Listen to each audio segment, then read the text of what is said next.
Mbaye ikaze mwese mukurikirana ikiganiro isi n'abantu. Uyu munsi wa none tugiye kugaruka ku isukari. Isukari waruzi yuko ituma usaza. Reka turebere hamwe ibibi by'isukari. Njyewe nitwa Unywa David.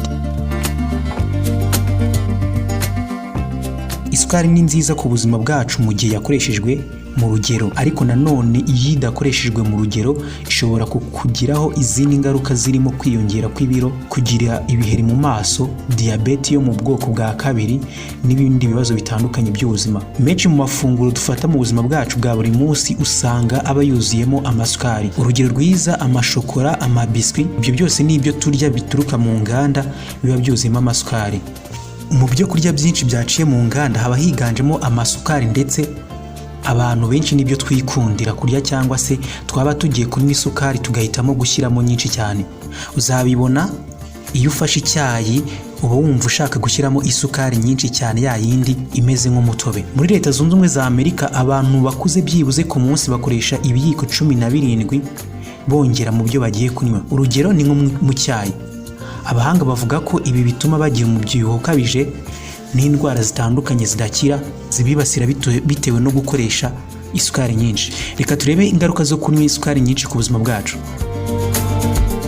Abahanga bavuga yuko kwiyongera kw'ibiro bituruka ku gukoresha isukari nyinshi. Abantu bafite umubyibuho ukabije bakomeje kwiyongera hirya no hino ku isi. Byemezwa ko ibyo kunywa abantu bafata buri munsi ari byo bigira uruhare. Isukari iri mu byo kunywa nka soda, juice n'icyayi kiryohereye usanga harimo icyitwa fructose.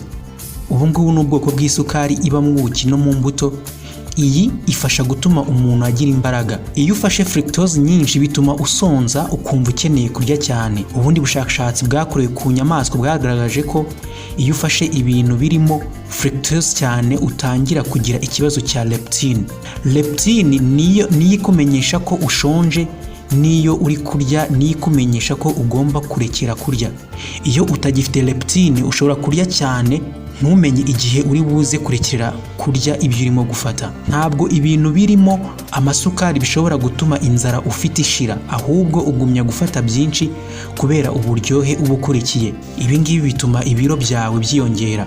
Ubushakashatsi bugaragaza ko gukoresha isukari nyinshi bituma ibiro byawe byiyongera, bikaba intandaro yo kurwara indwara nka diyabete ndetse n'izindi. Kunywa isukari nyinshi bituma igice cy'inda cyiyongera bitewe n'ibinure byirema mu gice cy'inda. Ibi bizatuma utangira kugira ibibazo byo kurwara umutima ndetse na diyabete. Uzabibona kenshi cyane ku bantu bafite ikibazo cy'uko igice cyabo cy'inda kirimo kurushaho kwiyongera. Ese wari uzi yuko kunywa isukari nyinshi bitera indwara y'umutima? Gukoresha isukari nyinshi bituma ujya mu byago byo kuba warwara indwara y'umutima. Uyu munsi wa none indwara y'umutima ihitana umubare w'abantu benshi hirya no hino ku isi. Kunywa isukari nyinshi bishobora gutuma ikigero umutima watereragaho cyiyongera, bikagushyira mu byago byo kurwara umutima. Ubushakashatsi bwakorewe ku bantu 25,877 banywa isukari nyinshi bwagaragaje ko baba bari mu byago byo kurwara umutima ugereranyije n'abatayifata. Gukoresha ibyo kunywa birimo amasukari menshi haba hari ibyago byo guturika udutsi two mu mutwe, bimwe bita stroke. Mu bushakashatsi bwakorewe ku bantu banywa ibintu birimo isukari nyinshi inshuro 8 mu cyumweru bwagaragaje ko biyongerera ibyago byo kuba baturika udutsi tw'ubwonko. Kunywa isukari nyinshi bishobora gutuma urwara ibiheri mu maso. Amafunguro n'ibyo kunywa byiganjemo amasukari byongera ibyago byo kuba warwara ibiheri mu maso cyangwa kumera nk'uwababutse mu maso.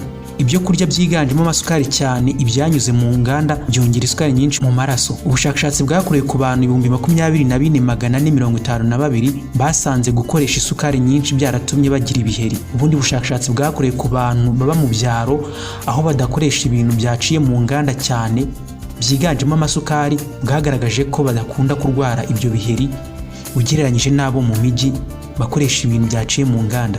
Gukoresha isukari byongera ibyago byo kurwara diyabete y'ubwoko bwa kabiri. Uyu munsi ku isi umubare w'impfu z'abantu bicwa na diyabete zigenda ziyongera hirya no hino. Ikindi, iyi ndwara ituma igihe cyo kurama kigenda kigabanuka ku muntu. Mu myaka ishize iyi ndwara yikubye inshuro 30, ndetse bigaragara ko izarushaho kwibasira ikiremwamuntu mu myaka iri imbere mu gihe nta gikozwe. Bigaragazwa ko kunywa isukari nyinshi bigira uruhare mu kongera ibyago byo kurwara iyi ndwara. Nubwo nta bushakashatsi bwihariye bwakozwe bugaragaza niba gukoresha isukari nyinshi hari isano bigira ku kuba umuntu yarwara diyabete, ariko hari ibimenyetso bibigaragaza. Kurya ibintu birimo amasukari menshi bituma ibiro byiyongera ndetse n'ibinure. Kurya ibintu birimo amasukari menshi bituma ibiro byiyongera ndetse n'ibinure. Ibyo biguha amahirwe menshi yo kurwara diyabete. Umubyibuho ahanini uterwa no gufata amasukari menshi nicyo kintu cya mbere gitera ibyago byo kurwara diyabete. Ubushakashatsi bwakozwe bwagaragaje ko abantu banywa ibyo kunywa biryohereye baba bafite ibyago byo kuyirwara.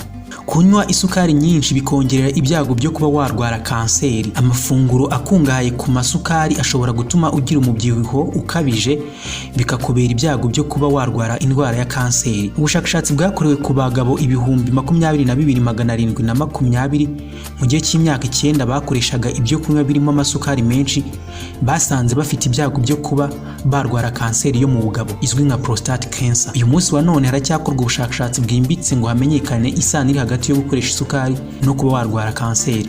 Ibyago byo guhangayika ndetse no kugira agahinda gakabije ni bimwe mu bishobora guterwa no gukoresha isukari nyinshi. Mu gihe ifunguro ryuzuye riba rigamije kugufasha, ibyo kurya byo mu nganda birimo isukari nyinshi bishobora kugira uruhare mu bijyanye nuko ubwawe wiyumva bijyanye n'amarangamutima yawe. Kunywa isukari nyinshi bituma uhangayika. Gukoresha isukari nyinshi byagaragaye ko bigira uruhare mu by'imitekerereze, ibibazo byo kwibuka, kuba wagira umunabi no guhangayika. Ubushakashatsi bwakorewe ku bagabo 8,000 banywaga amagarama 67 ku munsi y'isukari. 23% bumvaga muri bo bahangayitse ugereranyije n'abagabo banywaga amagarama 40 ku munsi. Ubundi bushakashatsi bwakozwe n'ikigo cyo muri Leta Zunze Ubumwe za Amerika cyitwa NLM National Library of Medicine bwakorewe ku bagore 69,000 abafataga isukari nyinshi bari bafite agahinda gakabije. Gufata isukari nyinshi byongera ibyago byo kugira inda. Iyo ufata isukari nyinshi hari ibinure byinshi byirema mu nda yawe. Ko bigenda byirema bituma ugira ibyago byo kugira igice cy'inda kinini. Abantu banywa cyangwa bakarya ibintu birimo amasukari baba bafite ibyago byo kugira inda nini. Gufata isukari nyinshi byongera ibyago byo gutuma uruhu rwawe rusaza. Kugira uburwayi bw'impyiko nabyo bituruka ku gukoresha isukari nyinshi. Iyo ukoresha isukari nyinshi bituma habaho umuvuduko w'amaraso. Uyu muvuduko akaba ari wo utuma urwara impyiko. Gukoresha isukari nyinshi byangiza amenyo. Iyo ufata ibyo kurya birimo amasukari, aside iri mu byo wariye yangiza ayo menyo. Kunywa isukari nyinshi bituma unanirwa gutekereza. Isukari nyinshi ituma umuntu atakaza ubushobozi bwo gutekereza no kugira uburwayi bwo kwibagirwa no kuba yaturika udutsi tw'ubwonko. Bashimiye mwese twabanye, njyewe nitwa Niba David. Ikiganiro n'isi n'abantu naho ubutaha.